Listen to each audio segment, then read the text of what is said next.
Hello, welcome to my channel, Joel Arbole. Our topic always focus on religion, science, history, and general information. For today, our topic is about the original name of Jesus Christ. Do you not know that Jesus Christ is not the original name of Jesus Christ? His original name is Yeshua HaMashiach. Yeshua means Yahweh is salvation. Shua means salvation.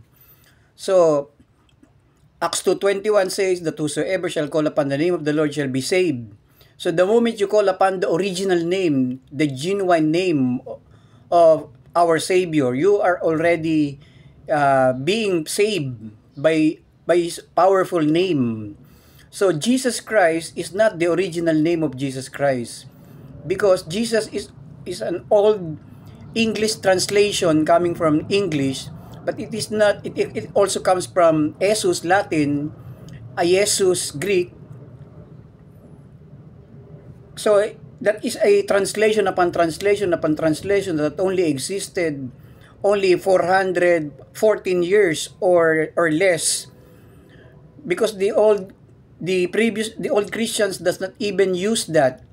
If you would ask me, does Saint Mary or Mama Mary call her son Jesus Christ? No, he called him Yeshua, as Matthew 1:21 says. If you will look that on original Hebrew, and angel Gabriel appeared unto Mary and said, "You shall have a son, and you shall call his name Yeshua."